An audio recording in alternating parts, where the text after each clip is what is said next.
सभी को नमस्कार। जिस टॉपिक पे आज हम बात करने जा रहे हैं वो है चेक और चेक बाउंस।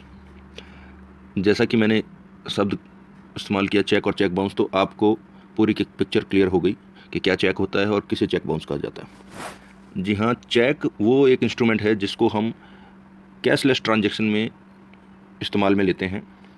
चेक वो इंस्ट्रूमेंट है जिसका उपयोग दिन प्रतिदिन बढ़ता जा रहा है। तो ऐसे में हमें पता होना चाहिए चेक से जुड़ी हुई कुछ महत्वपूर्ण बातें, क्योंकि अक्सर ये देखा गया है कि कई महत्वपूर्ण जानकारी के अभाव में कई बार हम चेक गलत दे देते हैं और उसका खामियाजा हमें भुगतना पड़ता है। क्योंकि चेक बाउंस अगर हो गया और चेक बाउंस में आपने नोटिस के बाद में रीपेमेंट नहीं किया तो आपके खिलाफ criminal proceeding negotiable instrument act के अंतर्गत होती है। तो सबसे पहले तो आप ये ध्यान रखें कि जब आप चेक देते हैं वो आपकी किसी न किसी लाइबिलिटी के चलते आपने अगर चेक दिया है तो उसमें प्रॉपर डेट और अमाउंट आप भरें। साथ ही ये भी ध्यान रखें कि चेक जितना अमाउंट आपने भरा है जब वो एनकैश होगा तो आपके अकाउंट में मिनिमम बैलेंस को छोड़ने के बाद में पर्याप्त अमाउंट है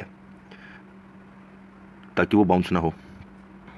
अगर चेक बाउंस होता है, चेक बाउंस होने पे रिटर्न मेमो प्राप्त होने के 30 दिन के अंदर अंदर चेक प्राप्तकर्ता चेक देने वाले को नोटिस भेजेगा, ये कहते हुए कि आपने जो चेक दिया वो इस कारण से बाउंस हो गया, अब आप 15 दिन के भीतर मुझे पेमेंट कर दें, अन्यथा मैं आपके खिलाफ नेगोशिएबल इंस्ट्रूमेंट के तहत कार्रवाई करूंगा।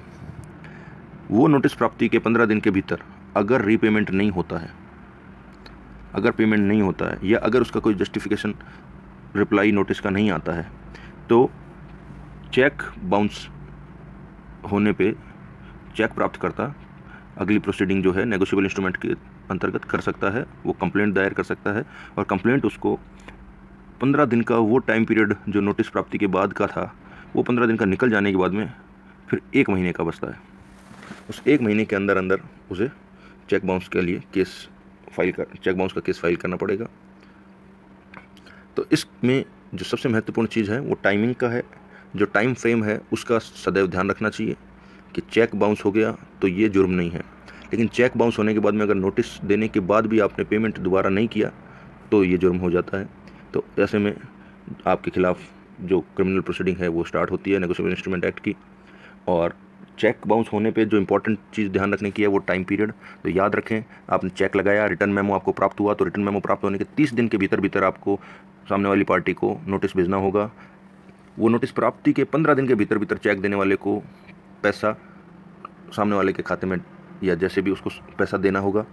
15 दिन निकल जाने के बाद में अगर पैसा नहीं आया है तो 1 महीने के भीतर आपको केस फाइल करना पड़ेगा, अन्यथा आपकी जो प्रोसीडिंग आप ये समय निकल जाने के बाद में करते हैं तो आपका केस कमज़ोर पड़ता है।